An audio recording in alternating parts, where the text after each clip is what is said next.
इस युग में भी वृंदावन की झलक कुछ हम लोगों को मिले, इसके लिए कुछ स्थल चिन्हित किए गए हैं, जिनमें श्री निधिवन राज, लोग उसको निधिवन कहते हैं, और ये भी ठीक ही है।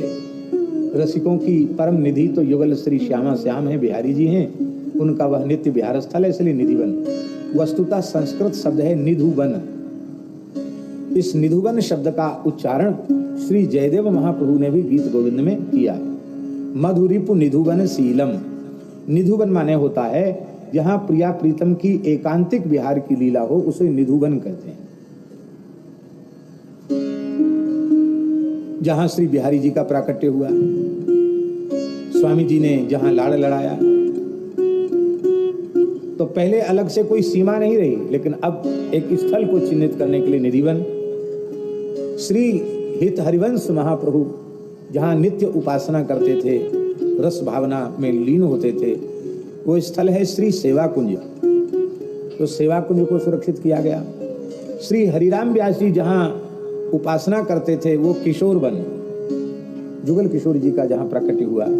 श्री स्वामी ललित मोहिनी देव जी वाणी लेकर के यमुना जी के तट पर विराज गए, वो तट का स्थान होने से तटस्थान हो गया। और मथुरा के चतुर्वेद जी ने बांस की टटिया लगा दी, तो ब्रजवासी कहने लगे टटिया स्थान। बाकी नाम है तटस्थान, यमुना जी के तट का स्थान होने से तटस्थान। वो पूरा ऐसा ही था वृंदावन। अभी भगवत कृपा से तटिया स्थान में अभी भी दीपक का ही प्रकाश होता है, बिजली नहीं है।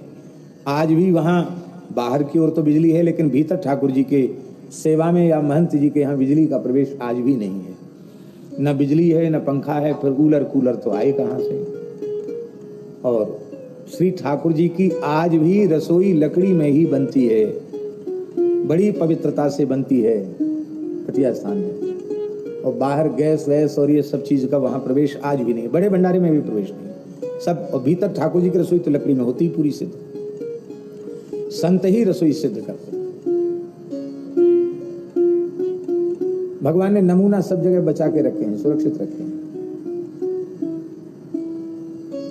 तटिया स्थान भी उपासना का एक बड़ा दिव्य स्थल है।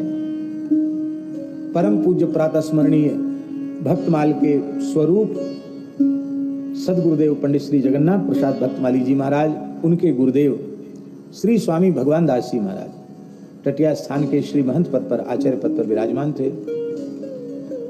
उनके काल की बात है, तो बहुत पुरानी बात नहीं है। अधिक से अधिक 80-90 साल पुरानी बात होगी या 100 साल पुरानी बात होगी, इससे ज्यादा पुरानी बात नहीं। चंद्र ग्रहण का अवसर था भैया जी, और वो चंद्र ग्रहण था शरद पूर्णिमा का। सब जगह मंदिर बंद थे, ग्रहण में मंदिर बंद रहते हैं। और तटिया स्थान में श्री स्वामी भगवान दास जी महाराज के सन्निधि में दर्शन खुले थे, और समाज, शरद की समाज हो रही थी।